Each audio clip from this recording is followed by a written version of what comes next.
dibutuhkan oleh anak. Jadi artinya kita itu intinya harus tahu dulu siswa itu pengennya bagaimana, jadi jangan diktator lah. Pokoknya kita membelajarkan seperti ini, padahal anak tidak, istilahnya tidak suka atau tidak mau. Akhirnya kan dia itu antipatis disebutnya menolak yang akan kita ajarkan. Itu mungkin untuk yang ke satu. Untuk yang kedua saya lanjutkan sama Ibu Wati. Ya, terima kasih atas kesempatannya. Saya akan memaparkan yang kedua, yaitu menggerakkan komunitas praktis. Nah, ini aktif dalam MGMP atau KKG. Di sini saya ada MGMP sekolah, kebetulan saya 8 orang guru dan itu baru semua.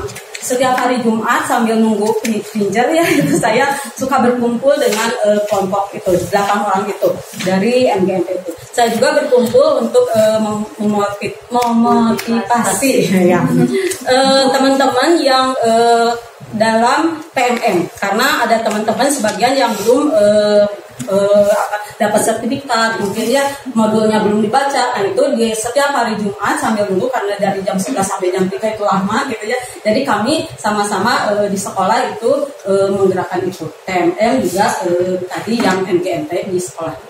Terima kasih mungkin dari saya. Kemudian peran guru penggerak yang berikutnya akan disampaikan oleh Guru Tutik. Nah, untuk peran guru penggerak yang ketiga yaitu menjadi coach bagi guru lain. Di sini dicontohkan menjadi narasumber atau dalam diseminasi. Kalau kita mengikuti workshop dan di sekolah itu kita harus mendiseminasikan kepada guru-guru lain agar ilmu yang kita dapatkan dari workshop ataupun kegiatan yang untuk mengembangkan diri bisa disampaikan kepada guru lain. Dan bisa juga seperti ini, kita memberikan bimbingan secara individu kepada guru yang membutuhkan. Contohnya gini, ketika di kelas guru itu membutuhkan kita untuk mengamati atau memberikan evaluasi mana nih kekuatan yang sudah kita miliki dan mana yang harus kita perbaiki, seperti itu. Contohnya itu. Kemudian peran guru penggerak yang keempat akan disampaikan oleh Pak Isa.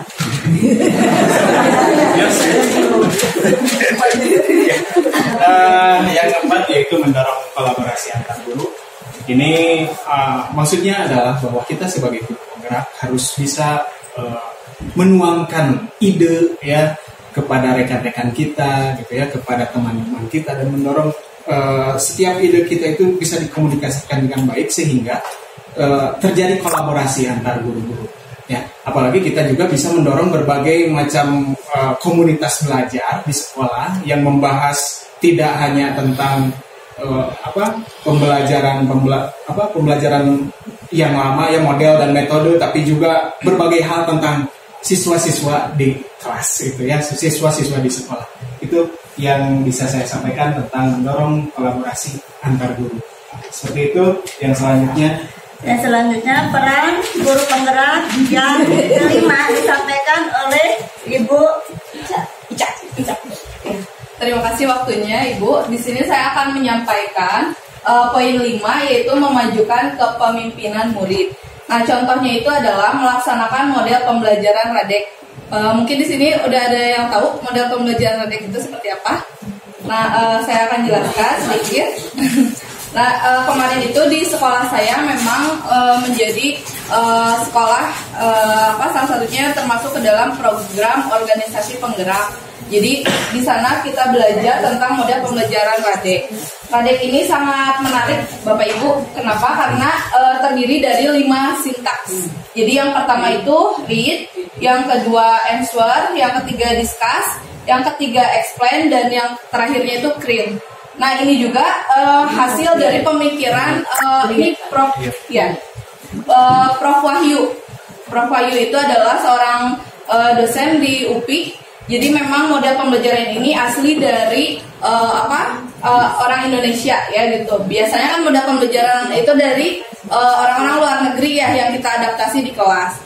Nah, kalau ini manfaatnya juga kepada anak itu memajukan untuk kepemimpinan murid. Kenapa? Karena di kelas itu mereka berdiskusi kan, lalu udah diskusi itu dipresentasikan gitu ya, hasil dari diskusinya, lalu membuat karya terakhirnya itu. Nah, dari Radek ini sendiri, jadi memang sangat hasilnya itu terlihat jelas gitu ya. Seperti di kelas saya juga menggunakan model pembelajaran Radek ini, anak-anak jadi aktif gitu dan memajukan juga rasa percaya dirinya seperti itu.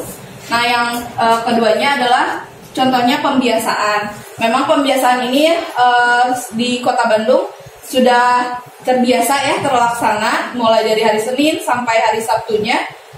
Di sekolah saya juga dari hari Senin misalnya itu pembiasaan upacara, melatih juga kan kepemimpinan muridnya. Contohnya menjadi pemimpin upacara seperti itu. Lalu yang Selasanya itu menyanyikan lagu nasional, itu anaknya yang ke depan, jangan gurunya terus yang megang mic gitu ya. Jadi kan memang melatih juga percaya dirinya. Lalu yang ketiga, Rabu itu literasi, Kamis Sunda biasanya yang tentang kebiasaan Sunda, Jumat yang sholat duha, lalu yang terakhirnya itu senam bersama. Biasanya juga anak-anak yang di depan. Jadi itu melatih kepemimpinan juga. Diri dan orang lain.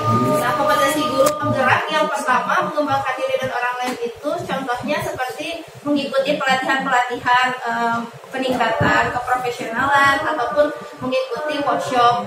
Setelah itu ada KKG, lalu ada sharing plan, itu biasanya antar sesama guru.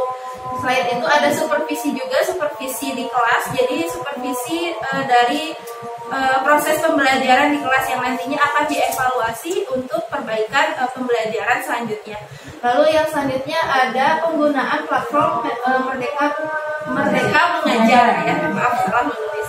Platform Merdeka Mengajar. Jadi di platform Merdeka Mengajar ini ada banyak menu-menu atau fitur-fitur yang dapat mendukung perbaikan proses pembelajaran di kelas.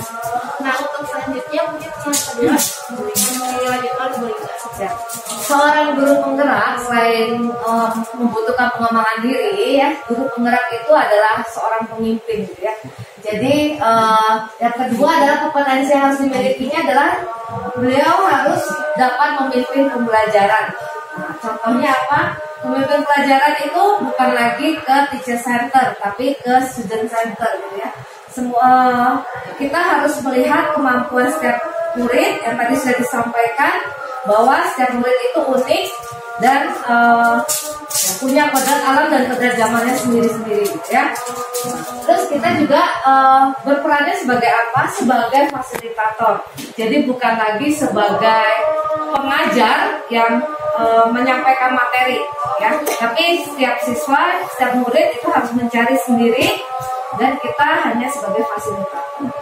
Nah, selain itu, seorang pemimpin pembelajaran juga harus kreatif dan inovatif. Kita harus memikirkan bagaimana pembelajaran itu harus menyenangkan, harus memacu anak-anak untuk kreatif, gitu ya.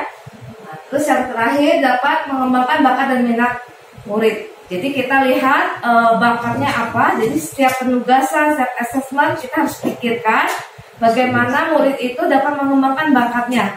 Jadi tidak dipatok kamu harus membuat sebuah video yang seperti ini, ya. Padahal mereka mungkin berbakatnya di menggambar dan lain hal.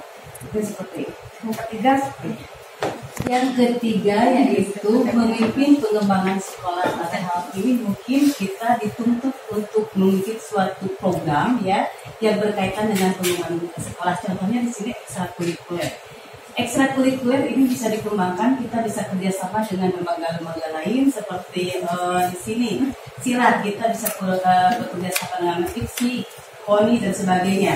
Terus untuk persinden kita bisa kerjasama dengan Koramil dan Ramil dan sebagainya. Yang kedua pembiasaan. Nah di sini juga pembiasaan, contohnya dalam literasi kita bisa bekerjasama dengan perpustakaan daerah. Kita bisa bekerja sama dengan komunitas pendongeng. Nah di sini kita menularkan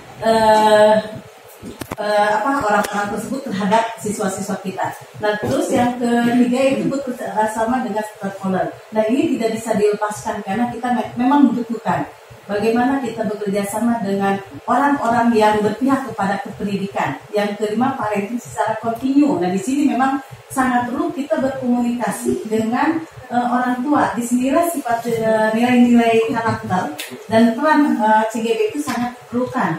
seperti nilai komparatif 5 itu ya, yang 5 nilai dan 5 peran itu di sini sangat diperlukan. Komunikasi yang efektif dan efisien sangat diperlukan dalam pemimpin pengembangan sekolah. Mungkin mana Pak Adin? Yang keempat dari kompetensi guru penggerak itu yaitu memimpin manajemen sekolah. Contoh yang ada di sekolah ya, di sini ada IT. Mungkin di sini kami sebagai CGP dan rekan-rekan semua mungkin berbagi dengan yang dikatakan oleh Ibu tadi ya, ketika ada ibu-ibu yang sudah senior kan masih ini kita berbagi untuk belajar, misalkan mengerjakan sesuatu itu dengan misalkan belajar Word atau Excel, kita saling berbagi dengan guru-guru yang lain. Terus yang kedua, memimpin manajemen sekolah itu yaitu adanya supervisi dan monitoring evaluasi. Terus yang ketiga, perencanaan, pelaksanaan dan evaluasi serta tindak lanjut. Dan yang terakhir mungkin di sini hal yang mungkin sekarang sudah terlupakan ya Pak Haji, ketika buku penghubung itu menghubungkan antara guru atau wali kelas dengan murid ya. Jadi segala sesuatu hal yang terjadi di sekolah bisa kita catat dengan buku penghubung ini. Walaupun sekarang itu sudah zamannya digital ya, ketika ada apa-apa kita bisa dipoto, tapi dengan buku penghubung kita setidaknya punya catatan yang diketahui oleh kita sebagai guru, terus orang tua dan juga ibu kepala sekolah. Mungkin dari kami cukupkan sekian.